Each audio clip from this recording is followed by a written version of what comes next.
Salam salam! For today's video, pupunta tayo sa King Abdulaziz International Airport. Susunduin namin ang asawa at biyenan ng aking pinsan na si Isem.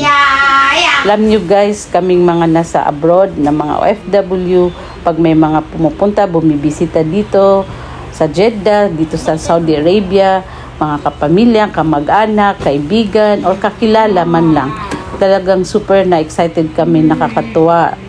Bukod sa makikita mo na yung matagal mo nang hindi nakita, nakapamilya, makakasama mo na siya, makakapiling mo. Super excited din kami sa mga dala nila. Joke, char. I mean, maamoy na naman namin ang Pilipinas dahil matagal kaming hindi nakapagbakasyon. Pag may dumarating dito, feeling namin naamoy na din namin ang Pilipinas. At syempre matitikman yung mga dala nilang mga pasalubong, mga pagkain, katulad ng palapa, ng dudol, ng mga danggit, bulad, pusit, mga tumaginting, mga bulinaw, mga yan ang mga namimiss namin dito sa abroad. So, talagang super na excited kami pag may mga pumupunta dito or dumarating na galing Pinas kasi talagang kakaiba yung feeling na makikita mo sila, na parang nakapunta ka na din or nakita mo na din ang Pilipinas. So para sa akin yun ang nafe-feel ko na pag may dumarating dito. So ngayon nandito na kami sa airport, nandyan si Isem yan, excited na, binibiro ko yan, tsaka siyempre darating yung asawa niya. So ang flight nila is Saudi, so darating pa sa ang panila is 5 AM. Nandiyan na kami mga before magsi-6 na yan. So ito, tutur ko kayo sa King Abdulaziz International Airport.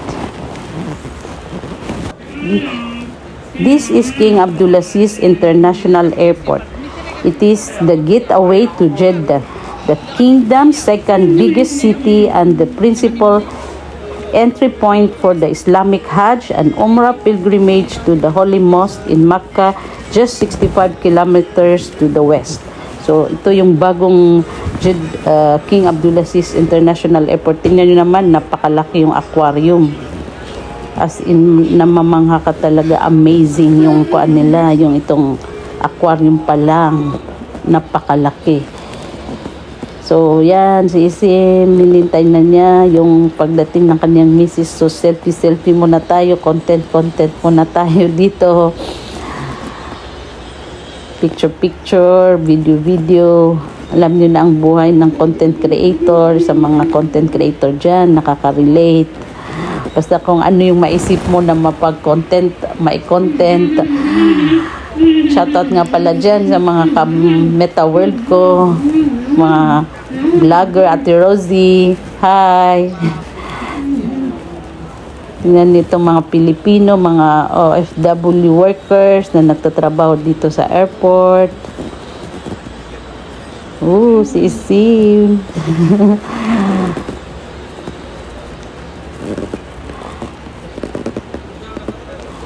Tapos ito, bandom kuha ko lang ng mga videos habang hinihintay yung darating na kamag-anak, kapamilya. So may nakita kami dito na dahil sa Saudi Founding Day, meron sila ditong mga konting mga decoration or drama about sa Saudi Foundation Day or Saudi Founding Day. So na-vlog ko na din yung about sa Saudi Founding Day. So yan ang kanilang kan sa airport.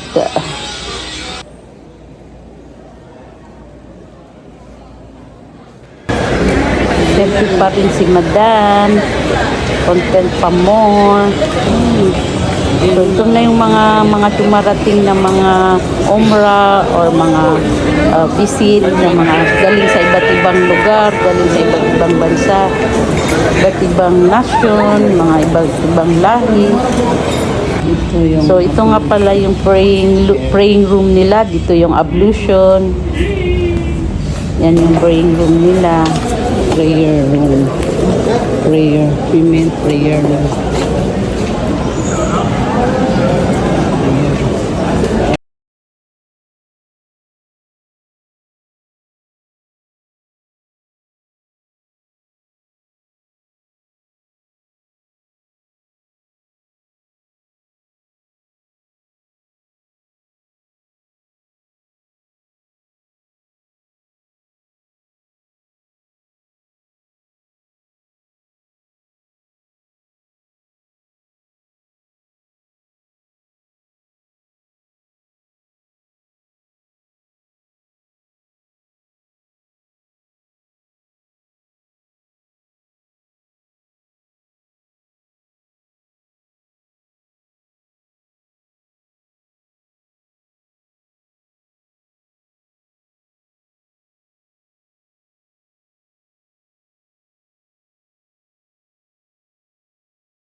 ipon-ipon muna bago magbakasyon sa Pinas. Yun nga yung sinasabi nila, parang may mali, parang baliktad. Pupunta ka ng abroad, mag-iipon para magbakasyon sa Pinas, di ba? So ito yung behind the scene nung moment namin ng aking habibi. Yan, picture muna daw siya dyan sa kuan nila, sa founding na. Ito na yung behind the scene namin na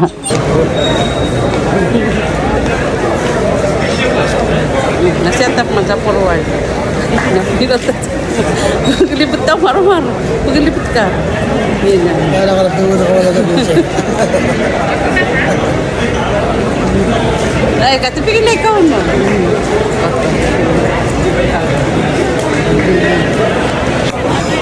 So, ayan, dumating na yung aming inihintay. Ayan na yung asawa ni Isim at yung kanyang ginan or mother ni Ashley. So, ayan yung mga dala nila. Ayun, isang, wow, Isim, marami yan. Marami yan ng dala. May mga palapad dyan sa kurap. So, mabigat ba? Mabigat ba Isim? So, bagit sa amin. Ate, hindi ka napira kong kay ma. Yan. Kaya na ako na rin, Nila nga si ate, ginasum yung siya, nalang na taman sa badak, namin yung man yan saya. Actually, yung mga dumating na bisita namin kapamilya is hindi naman mga first timer dito sa Jeddah. Tatlong beses na nilang bumalik dito. So, as usual, ako pa rin yung sales talk about Jeddah na ganito dito sa Jeddah, yung mga pagbabago. Tingnan nyo itong bridge, mga ganito na yung mga bagong bridge dito sa Jeddah. Finally, the most exciting part, opening of pasalubong. Wow, dudol, palapa, danggit. Ano pa ang meron dyan? Wow, itong mga namimiss namin dito, tingin namin dito is gold. Pag nakakatanggap ng mga ganitong pasalubong, at ito ang pinaka-exciting sa lahat, ang sakurab. Sakurab is the spices. It's the main ingredient of palapa. Iba pa rin yung sakurab kaysa yung spring onion dito. Hindi niya mapapantayan yung uniqueness or yung ibibigay na lasa nito sa mga niluluto namin mga Maranao. So meron din akong mga vlog about sa paggawa ng palapa. So, minsan dito, ginagawa ko yung palapak. Substitute niya, yung spring onion. Pero na-excite ako dito kasi sa kurap. Dito walang nabibili. So, ito na yung mga binigay sa akin ni Sim. Yung mga pasalubong, papataas ng kolesterol, triglyceride. Mga pampanira ng diet. Pero thank you Isim sa mga pasalubong. Thank you Hashrin. Welcome to Jeddah. Welcome to the Mamlaka of Saudi Arabia. Iyan, meron ako mang pang Ramadan. Thank you. Yan yung dudul ng Baloi. Pang content ko din ito. Thanks for watching. Bye.